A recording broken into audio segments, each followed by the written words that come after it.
when the market goes down, if it causes you pain, then this podcast episode is for you. Welcome to Crap, Now What? And depending on when you see this podcast or see snippets of it in the social media from my company, Blazing Star Wealth Strategies, last week kicked off market volatility again. And even today, it's still a little bit shaky as we're recording this. And it could end up being that we're going to have that up and down market roller coaster going into even the elections. That said, the spirit of this podcast, Crap, Now What, comes from my heart. I am what is called an untaxable wealth or untaxable retirement strategist. I help people every day work on minimizing their taxes, particularly in retirement. And the spirit of this podcast is to share with you ideas and thoughts. So this is not intended to be financial advice. It is intended, though, to capture a slice of life and to share with you how it can potentially impact you and what some of your potential options are. For more detailed advice, of course, seeking out professionals such as myself and my team is always a possibility, and you're always invited to do so. The other part of the spirit of this particular podcast is the idea that people go through things every day, such as market volatility. They watch their 401k plans, other deferred tax plans in particular, such as their IRAs. Like I said, 401ks, I've used this umbrella term to also include the 403bs, 457s, TSPs, pension plans, anything else along those lines. They're all gathered in this group of what's called qualified dollars, tax deferred retirement accounts. And what I want you to be is informed. The spirit of this comes from the idea that not everybody feels informed of their options, and I would rather have you have the opportunity to find me in this podcast, find me on social media, whether you already have, and this is another episode, or if you're brand new. I'm going to be sharing some concepts with you because I would rather have you have the opportunity to be informed rather than uninformed. So embedded in the idea that market volatility is really difficult and can be destructive to a retirement plan is also part two of the growth of those dollars inside a retirement plan and eventually having to pay taxes on that account. And those taxes, as they start to come out of a retirement plan, are going to be taxed as ordinary income. And I've mentioned this before on a couple of different episodes, that 401k plans, when we were told, and they were first designed, they were designed with the idea in mind that as people retire, they would not be making as much money, therefore not paying as much taxes, and this would not be as much of a pain point. That hasn't turned out to be exactly the case. Tax rates have market of their own in a way. I'm kind of drawing a graph with my pen here. They've been as high as 90% in history. Right now, they are actually at one of their lowest levels. And that could still change again at the end of 2025 if moves aren't made, that the tax cuts that we are actually enjoying right now that got put in place in 2017, those are set, and they call it sunset. They're going to sunset. So the point is that taxes are not necessarily going to be at their lowest. when these qualified dollars start to come out in retirement. That's challenge number one, and why this is a very important subject. Challenge number two, when accounts like these were developed, particularly the ones that are part of an employer, they were designed to provide a benefit for the team member or the employee to help subsidize retirement. They were never intended, these accounts were never intended to be the only retirement dollars. They were intended to supplement pensions. Well, most of you who are out in the workforce know that, well, we move around a lot more than we used to. We change jobs throughout life, but we also don't earn pensions like we used to. The types of careers and opportunities have changed over the years, and companies are no longer providing pensions. In fact, there's been more of a shift to self-directed retirement accounts. Self-directed meaning you're putting in all the money and they might be putting in a match of sorts. And even really, for those self-directed accounts, there are maximums, that's actually the word. And really, if we get into the pluses and minuses of a 401k being the sole retirement, there are maximum contributions that can be put into a 401k. Or, as I say, 401k, 403b, any of these tax deferred accounts, depending on what type of industry you're in, is what it's called. And there's also limits on Roth IRAs as to how much people can contribute. So those are pain points on their own that we might have to bring back as another topic, are these limits that in some ways serve as boundaries, that if these are the only types of things that are out there, theoretically, those are the things that people are most familiar with, the use of 401ks and Roth IRAs. If people are really only familiar with these traditional approaches, then for people who have a nice medium to higher net worth and have the ability to fund their own retirement, then those are pain points to have these types of limits. So I'll make a note that we come back to that topic another time. For today, we're going to talk a little bit about the effects of markets on your qualified account, because that's fresh and it's very important. And really, some people have had some accounts that have earned at a decent pace in the last few years, but in most cases, it's been a little unexciting, kind of limited, not usually in big cases, big earnings. Some people in some ways have done okay. True brokerage accounts rather than the funds inside a 401k or something along those lines tend to be earning a little bit better overall. However, not everybody has the financial means to have a brokerage account and has the wherewithal to ride out a market risk. Those types of accounts are best to maybe be part of the portfolio when other avenues have already kind of filled up. And part of the reason I say this is that there are times in history where we've had three, and then maybe even one time, not even maybe, there are times in history where we've had 3 consecutive years of downturn. That's pretty rare.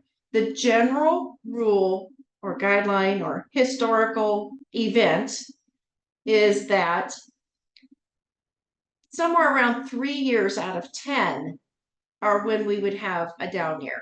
Most of the time, then we have some up years and we have some nice moderate years. But there have been times in history when we've had 3 down years in a row, and we're kind of going through a spell that looks a little bit like that right now. I know some people have moved their money in the last few years and have still been kind of not seeing huge returns yet. Hopeful though that my base is doing well. The periods that I'm talking about are not the big downturn from the housing crisis or coming out of 2020 when actually during pandemic in 2020 when that was another pretty big significant down year when between those two those were some pretty big double-digit decreases for most people's accounts. Again, I want to help you protect your 401k and your retirement dollars. So hang with me for a moment. Other periods that we've had that were significant in history from a financial standpoint. That Great Depression, the Great Depression from 29 to 32 is that a time in history where we had 4 years that were down at the same time. Nobody really saw it coming though.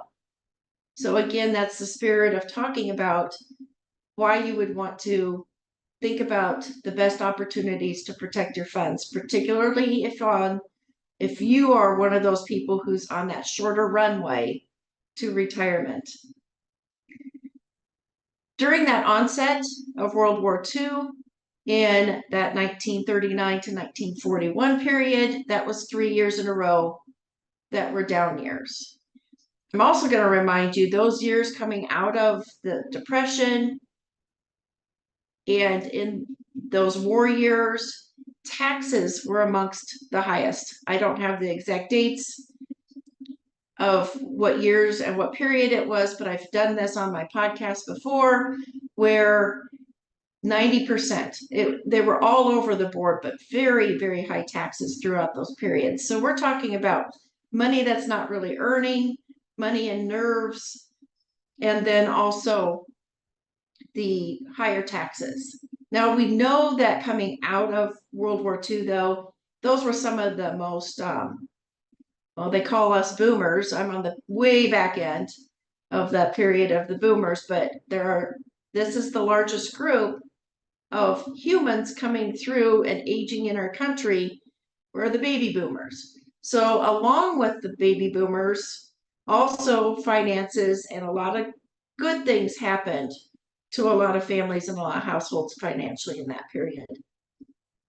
Another year or period when we had 3 years in a row that were downturns were in that years 2000 to 2002, and those were the dot-com years. So when I work with people to help them put together a plan to untax or reduce their taxes as much as possible, especially during retirement, one of the first considerations that we look at, I'm not saying it applies to everybody, because everybody is different, and which is part of the reason why I say this is not specific financial advice for everybody. But one of the ways, because people are always curious when they pick up the phone or when we sit down to visit, how does this apply to me? One of the things that we look at is how can we safeguard those dollars? How can we, and what percentage and what stage are those dollars going to be available so that we can at minimum look at a safeguard method to at least protect the money from market downturn. Very few people are familiar that there are ways to do that. And in many cases, people don't look for these types of options until they have to. Either they're about to retire or they've changed jobs, and then start to look at maybe what the options are. But again, we tend to be creatures of habit. This idea that, okay, I have just changed jobs, I have a 401k, I'm just going to roll it over into my new employer's 401k, which they would love to have you do because it's not really the employer, but the company that they use as the money manager.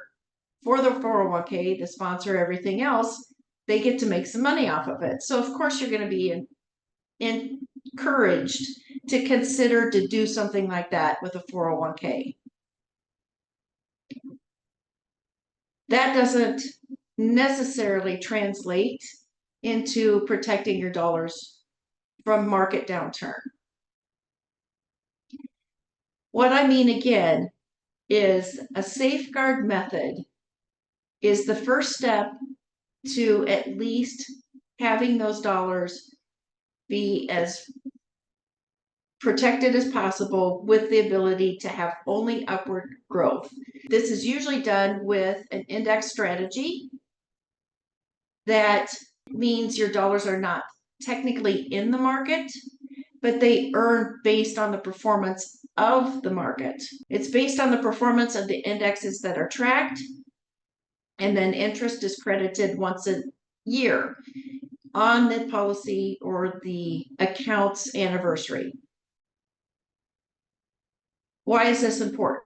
That means that unless your anniversary was last week, when the market started to kind of do this, then you're not having that daily volatility where you're watching your 401k or your other retirement savings accounts go maybe up, way down, maybe back up and recover a little bit, maybe back down. Because in an index strategy, if the market is down, the worst case scenario is a zero earning. Why is that important? Let's take the 2008 big market downturn where people in the S&P 500 dipped 38%. Many people, and I know I've mentioned this on my podcast, but I don't think I could say this quite enough. Many people that were about to retire ended up having to work longer or potentially look at working part-time somewhere, because all of a sudden, over a third, if a person had $900,000 in an account saved up for retirement, it all of a sudden became 600,000 if it had been a part of the market volatility.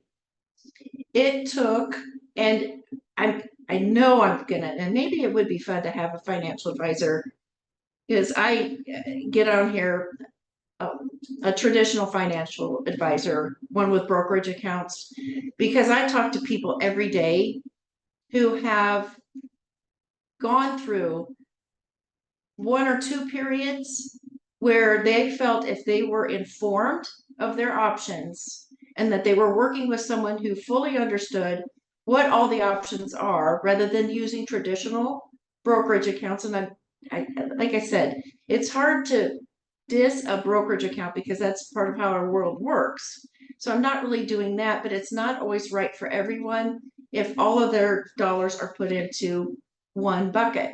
If you don't have pension coming from an employer and all these dollars are put into one bucket and there's really no extra dollars to play with out on the stock market, then it's a huge pain point. And I take phone calls and talk to people and meet with people all over the country that said, if only I had had the right advice, I wouldn't have had a 40% decrease. So this is what I'm saying is that I want you to be as informed as possible that there are strategies to help keep your dollars out of market volatility. And that's why, numbers wise, if you really look at it, it really adds up fast. The index strategies are one of the things that we look at, especially, like I said, if you have that short, narrow runway and that it's all your nest egg. The other reason why this is important, remember how I said there's no pensions? The other reason why this is very important is that if many people don't have a pension account coming from their employer and everything is in the one bucket, we're also finding, as we see more and more people, the baby boomers moving up, getting closer into their 50s and 60s. I talk to people in their 50s and 60s. and even 70s that are drawing from their accounts, they're running out of money. There's a large percentage of people that are running out of money because that's all they had. So they can't really afford to have a market debt. So that's very important as well. Other challenges and other things that we look at. First, protecting those dollars. Then how do we strategically balance the timing of when to take Social Security? So many people, and I do workshops all over the country about Social Security and taxes and retirement, because there's a fine line and a balance that it's not necessarily that full retirement age is 65. It's actually, for most people, it's 67 years old. Some people, depending on their birthday, it's 66, at least in the eyes of Social Security and Social Security income. Balancing when to start drawing from retirement accounts, how much to withdraw, and when to take and start Social Security, whether it's 62, full retirement age at 67 or at 70, also makes a difference on the taxes in retirement. If a strategy is executed with the guidance of somebody who has the resources and the experience and balances, this is not saying that financial advisors are taken out of the picture. This isn't saying that accountants are taken out of the picture. It's another set of eyes that looks at the whole big picture. Taxes in retirement can be reduced as much as 50%, 30, 40, as much as 50%. And by working together as a team, there can also be dollars that don't run out. The ability to leverage not only to reduce the taxes, but to grow the dollars in a tax advantaged manner. And in some cases, and a decent percentage of the people that I work with every day, the ability to leverage other people's money in order to grow a retirement account. And it's never too late to really look at this. So what I want you to do, look sooner than later. Sometimes that's painful, but if you've had another moment and you're starting to see your 401k and other retirement accounts and they started to take a dip again, start looking for things that are more protected. Reach out to people such as myself and my team. You're always invited to send a message, to learn more. At least look at your options. Even if you don't have the largest nest egg, it is still your nest egg. And take ownership of that nest egg and at least search for the right answers so that you can benefit from what I call the protect, grow, and maximize strategy. Reach out on this platform. The podcasts typically drop every Monday, so there's always something new and fresh that we're sharing. Also, with Blazing Star being the company name, you can also go to goblazingstar.com or any of the other socials by searching Instagram, Facebook, anything along those lines, TikTok.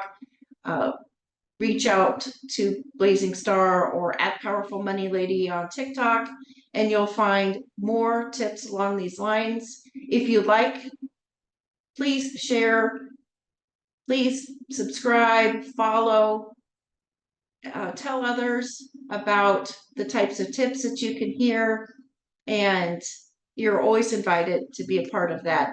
We've also done some workshops. We're still working on our calendar for the upcoming workshops and possible virtual workshops, but we're growing every day as a company and how we're sharing these messages. And speaking of how we share the messages, I do want to thank my marketing team, Ren's Marketing, Michaela and Hans, they're on here with me as we're putting these together and help with the topics and having all of our social media messages blend. And also Caleb from Cell Media, who helps to edit and get everything posted out on the social media so that you can see, hear, and be as informed as possible. Thank you. Okay, so if you're still listening to this podcast at this stage, this is the boring stuff. This is the disclaimer. And I'm doing this because, yes, I do care about who you are and what you do with your money. And I'm going to be here to help give you some ideas. However, these are just ideas, they're theories. Sometimes these are ideas that are coming into my head based on what's going on in the world at this time. And they're not necessarily specific financial advice. I do encourage you, if you decide to do anything with your money, make any changes, seek the advice of a professional. You're welcome to follow up with me or with someone else, and make sure that what you're doing is something that fits with you, your lifestyle, your finances, and it's a strategy that's specific to you. Again, these are ideas and concepts. Do not necessarily take these as specific financial advice and follow it directly without having a full education.